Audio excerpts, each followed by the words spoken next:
आईची आठवण आली, घरामध्ये पाहिलं तर सुन सुन वाटतंय. आईचं दुखा लागलं, धावत धावत दवाखान्यामध्ये घेऊन गेले हे मुलं. पण जो आवड आहे सर्वांना तोची आवड आहे देवाला. ही वृत्ती असते दादा, म्हणून ती माय आज निघून गेली. म्हणून आई वडिलांच्या जीवनामध्ये आपल्यावरती उपकार असतात, देवाचे आपल्यावरती उपकार असतात आणि संतांचे आपल्यावरती उपकार असतात. म्हणून या उपकारातून कुठेतरी उतराई झालं पाहिजे. विठ्ठल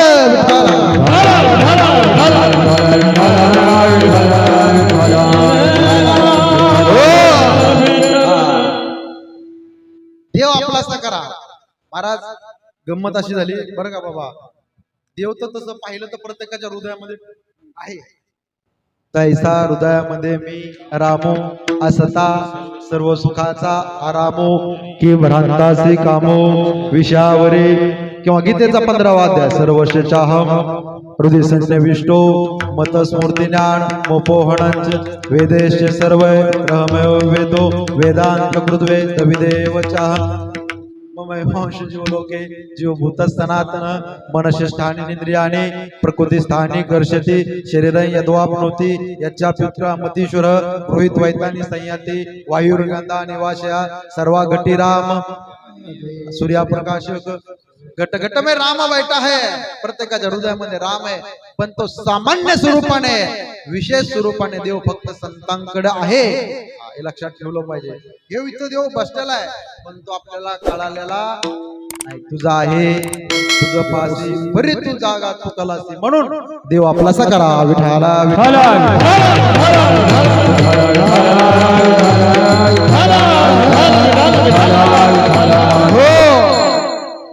मी जिटवाकीला बोलून गेलो टीव्हीवरती. बघा इथं देव चित्तामध्ये प्रत्येकाच्या ठेवला पाहिजे. देव आहे ऑलरेडी, पण एक गोष्ट या ठिकाणी जास्त येते बघा, तिचं नाव आहे इगो, ऍटिट्यूड, अहंकार, गर्व.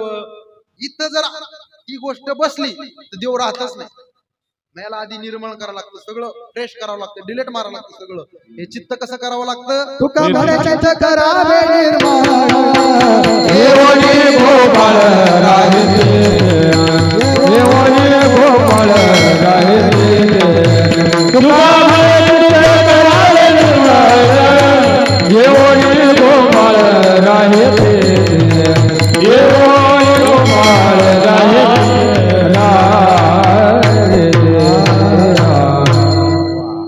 क्या बात आहे. टाळी वाजवा माऊली करता, टाळी वाजवा. तो का म्हणे चित्त करा रे निर्मळ. हे आधी निर्मळ करा. तो गोपाळ, तो भगवान परमात्मा तुमच्या हृदयामध्ये राहील विशेष स्वरूपाने. झालंय असं. या अहंकारामुळे देव त्या ठिकाणी राहत नाही. एकदा का अहंकार गेला तो का म्हणे देव बास फिट बसलं. विठाला विठाला हो. ऐका बसलेले मंडळी, आपल्या जीवनामध्ये एक पैशाचा अहंकार करू नका. 2 संपत्तीचा अहंकार करू नका. 3 विद्वत्तेचा अहंकार करू नका. आणि 4 या रूपाचा, या सौंदर्याचा, या चमडीचा अहंकार करू नका. विठ्ठल हो. एक पैशाचा अहंकार करू नका. बरं आपणच त्यामध्ये ठरवलं महाराज, ज्याच्याकडे जास्त पैसा आहे तो कोण? गरीब श्रीमंत असं बोलत चला. आणि ज्याच्याकडे पैसा कमी आहे तो कोण? गरीब. तुम्ही आम्ही ठरवलंय गरीब श्रीमंत. आणि एक सांगू का बाबा, मी विनोदाने नेहमी सांगतो, धनवंत लागी सर्व मान्यता आहे, पण एक गोष्ट लक्षात ठेवा, गरीबाची मेली बायको नाही गेलं कोणाला ऐकू. श्रीमंताची मेली शेळी जागे झाली सारी आळी. ओ साहेब कस काय मेली शेळी? चांगली होती सरपंच साहेब, आख्या गावचा शेंडा खातो. गरीब आणि श्रीमंत हे तुम्ही मी हे व्याख्या ठरवल्यात. एक सांगू का, झाडाची सावली असते दादा, सकाळी या बाजूला असते, संध्याकाळी या बाजूला असते. तसं गरीब श्रीमंत असते. कधीच कोणाला कमी समजू नका. वेळ प्रत्येकाची येते, संधी प्रत्येकाला मिळते, हवा ही प्रत्येकाची होती. विठ्ठल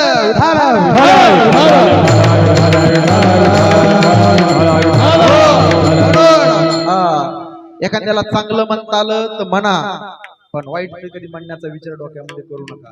एखादं घर पेटलंय, विझवता आलं तर विझवा, नाही तर त्यामध्ये पेट्रोल टाकू नका. चांगलं करा, कार्यक्रम करता आला तर करा, पण एखादा बिचारा करत असेल त्याला नाव ठेवू नका, टोमणे देऊ नका. हे लक्षात ठेवा. गरीब श्रीमंती, पैसा पैसा एक लक्षात ठेवा, पैसा आणि लक्ष्मी या दोन गोष्टी अशा आहेत. तुम्ही पैसा कमवण्याच्या नादात पडू नका. ऐकता ना तुम्ही? तुम्ही म्हणता ना, बाप्पा बाप्पा बाप्पा तू कशाला आला एवढ्याला? पैसा पैसा कमवण्याच्या नादात पडू नका. काय कमवा माहितीये का? लक्ष्मी कमवा. पैसा कशाला म्हणतात आणि लक्ष्मी कशाला म्हणतात तर ऐका. समोरच्या दरवाजातून येतो, ऐकता ना तुम्ही? समोरच्या दरवाजातून येते आणि देवाच्या देवाऱ्यामध्ये ठेवून नीतीच्या कपाटामध्ये ठेवल्या जाते, तिला लक्ष्मी म्हणतात. पाठीमागच्या दरवाजातून ब्लॅक ना येतो 2 नंबरचा आणि तिच्या कपाटामध्ये ठेवला जातो, त्याला पैसा म्हणतात. आता पैसा कमवायचा का लक्ष्मी? लक्ष्मी कमवा. विठाला विठाला.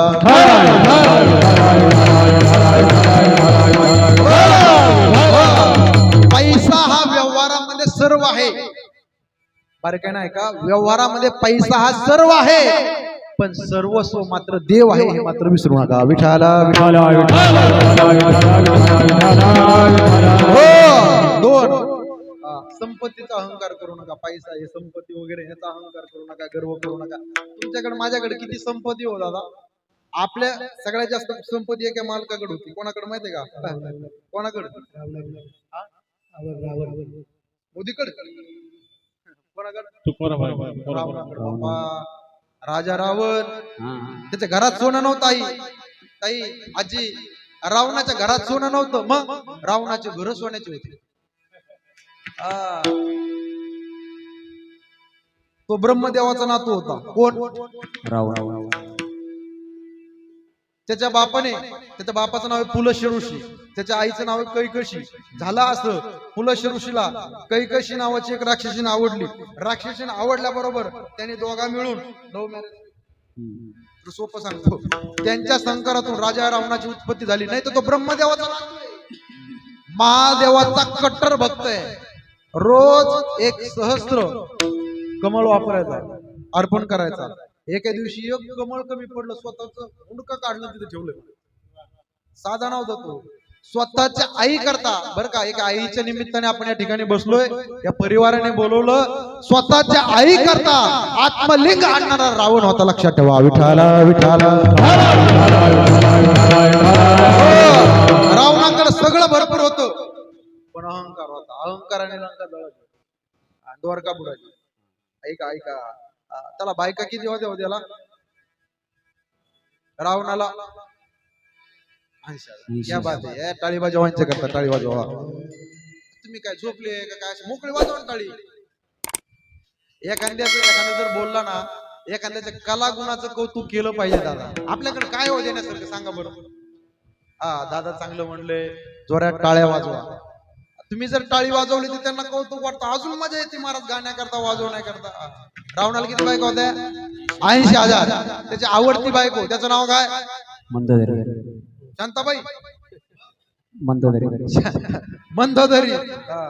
मंदोदरी अशी होती. ऐका बरं का, बारक्याने सांगतो, बारक्याने ऐका. मंदोदरी अशी होती, आवडती बायको होती रावणाची. पण उद्या काय घडणार आहे त्या मंदोदरीला आदल्या रात्री कळत होत. मुख्य पतिव्रता मंदोदरी, उद्या काय घडणार त्या अगोदरच्या रात्री कळत होतं. झालं असं, एका दिवशी मंदोदरी रावणाला बोलली. शांत वातावरण होतं. मालक, स्वामी, पेटी मास्तर, पेटी मास्तर तुम्ही करा.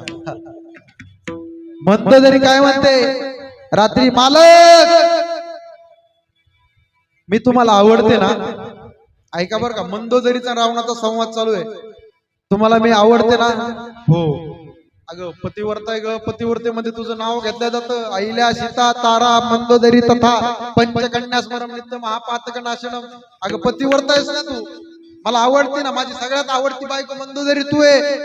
मग मला सांगा, मी जर तुमची आवडती बायको आहे, मग तुम्ही सीतेला चोरून आणलं का?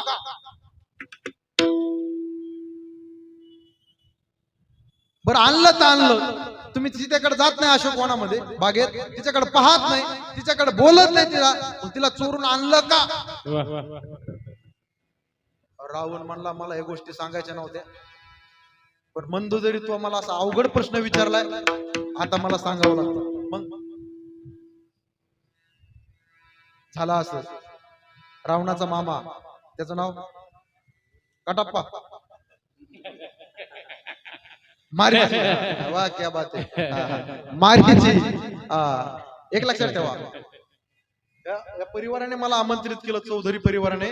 कधी नाही ऐकलेला रामायणातला भाग सांगतो तुम्हाला, ऐका. प्रभू रामचंद्र हे जगाचे कोण आहेत? बाप आहे. कोण आहे? बाप आहे. आणि सीताई साहेब जगाच्या कोण आहेत? बोला ना, माता आहे. मग प्रभू रामचंद्र हे जगाचे बाप आहे. या जगामध्ये काय चाललं देवाला कळतं का नाही? अहो झाडाचं पान सुद्धा त्याचं सत्यशिव हालत नाही. अंतरीचे पीठ झाले कळवळा, अंतरीचे पीठ झाले कळवळा, अंतरीचे पीठ झाले कळवळा, अंतरीचे पीठ झाले कळवळा. व्यापकचा कळा संबंध,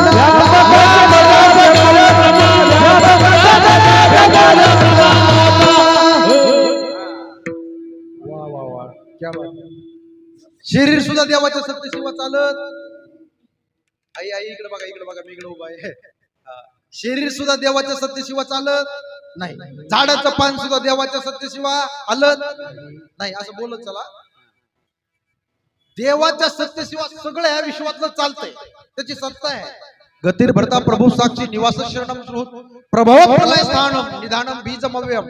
म्या बोलविल्या वेदू बोले, म्या चालविल्या सूर्य चाले, म्या हलविल्या प्राणू हाले. जो जगाते चाळीता ऐसा तू समर्थू ब्रह्मांडाचा धनी वरमय जाणून तो कटेवर हात विटेवर उभा असणारा जगाचा चालक मालक पंढरपूरचा पांडुरंग परमात्मा. करतुम अकर्तुम आणि अन्यथा करतुम, ही सत्ता ज्याच्याकडे, ही शक्ती ज्याच्याकडे, त्या देवाला ह्या विश्वातलं सगळं कळतं. न सांगता तुम्हा कळो येते, न सांगता तुम्हा कळो येते विश्वेश्वर परिहार. आता प्रश्न असा आहे, बसलेल्या मंडळीला सगळ्याला, खुर्चीवर बसलेला खाली बसलेला प्रश्न असा आहे, देवाला सगळं कळतं, सगळं कळतं या जगात. मान्य केलं का नाही? अशा मान आला, सगळं कळतं ना देवाला. त्याच्या सत्यशिवा झाडाचं पान हालत नाही, त्याच्या सत्यशिवा शरीर चालत नाही, सगळं देवाला कळतं. न सांगता तुम्हाकडे अंतरीचे गुज. मग देवाला देवाची बायको चोरून रावण नेणार आहे हे माहित नव्हतं का? कस काय? देवाला सगळं कळतं, कळतं का नाही? पटून देऊ परत, महाराजांनी प्रमाण दिलं, सगळं देवाला कळतं. मग देवाला देवाची बायको चोरून रावण नेणार नाही का हे माहित नव्हतं का? हे कारस्थान जेव्हा झालं ना मामाचं, त्याचं त्या क्षणाला देवाला क्लिक झालं, त्याच मिनिटाला क्लिक झालं.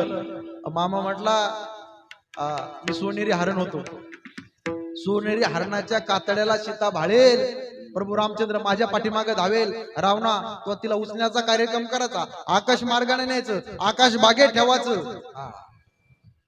पण त्याच मिनिटाला आणि त्याच सेकंदाला जी खरी सीता माता होती ती देवाने उचलली आणि अग्नी देवताच्या स्वाधीन करून. आणि मग त्या कुट्यात कोण होती? ती खरी सीता नव्हती, ती मायावी सीता प्रभू रामचंद्राने ठेवली होती. खरी सीता अग्नी देवाच्या स्वाधीन करून दिली. आता पुढचं ऐका, पुढचं ऐका. नारद मुनी हे संत आहेत. कोण आहे? भगवंताचे भागवतामध्ये अवतार त्या ठिकाणी सांगितलेले 24 अवतार, तर त्यामध्ये नारद मुनीचा एक अवतार सांगितला. नारद मुनी हे संत महात्मे आहे. सुख संकाधिक नारद तुंबर भक्ताच्या संत आहेत. आणि संत हे आपल्या उद्धाराचा मार्ग सांगू शकतात तुम्हा आम्हाला. मग रावण नारद मुनीकडे गेला, हात जोडले, माझा उद्धार करायचा, मला काहीतरी सांगा. नारद मुनीने सांगितलं, हे बघ, तुला सद्गती प्राप्त करायची असेल, तुझा उद्धार करायचा असेल तर तुला एक काम करावं लागेल. तुला इथून डायरेक्ट तुझ्या अख्ख्या राक्षस कुळाला उचलायचं आणि अयोध्येमध्ये जाऊन स्थलांतरित करायचं, तुझा उद्धार होतो. ते रावण सर्किल होतं, ते म्हणलं, हे बघ,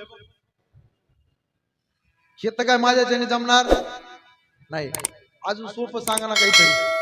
तुमच्या पाया तुम्ही संत आहेत नारद मुनी, तुम्ही सगळीकडे फिरताय, स्वर्ग मृत्यू पाताळ तुमच्या पाया पडतो, मला सोपं सांगा ना काहीतरी. एक काम कर म्हणून देवाच्या बायकोला उचल, तो करावे गा दारा हरण, दारा म्हणजे बायको, तिला उचलून आण आणि मग आणल्यानंतर काय होईल, सकळ कुळ उद्धारणार्था सीता आणली चोरू. उचल आणि तिकून डायरेक्ट तिकडे ने, तिकडे नेल्याबरोबर वानर कुळ येईल, परत प्रभू रामचंद्राला कळेल सीता आई साहेब इथं लंकेत आहे, प्रभू रामचंद्र येतील, तुझ्या लंकेला देवाचा पाय असा पडेल, तुझ्या अख्ख्या राक्षस कुळाचा उद्धार होऊन जातो. कपी कुळ उद्धारिले, मुक्त केले, राक्षस प्रभू रामचंद्र आले सीताई साहेबाला नेण्याकरता. तिथं त्या ठिकाणी पुढचं सांगतो ऐका, दोघांचं युद्ध चालू झालं. कोणाचं? बोला ना बोला ना. रामाचं आणि रावणाचं युद्ध चालू झालं आणि मरणावस्थेमध्ये खाली रावण पडला असा जमिनीवरती, मरणार थोड्या वेळात. मरताना तो काय म्हणला रावण माहितीये का, ए रामा, विजय तुझा आहे का विजय माझा आहे सांगा. प्रभू रामचंद्र म्हणले, तू नाही आला भो माझ्या अयोध्येत, मीच आलोय तुझ्या लंकेत. विजय हा माझा नसून विजय तुझा आहे, कारण तू नाही तिकडे आला, मीच इकडे आलो, म्हणून विजय तुझा आहे. महाराज गतप्राण झाला रावण, रावणाची प्राण ज्योत निघाली आणि प्रभू रामचंद्राच्या शरीरामध्ये विलीन झाली. ऐका ऐका ऐका, एवढा मोठा राजा रावण, पण अहंकार होता महाराज, अहंकार जिंकवला शेवटी, पण तो जिंकलेला अहंकार पाहण्याकरता रावण जिवंत नाही राहिला. विठाला विठाला.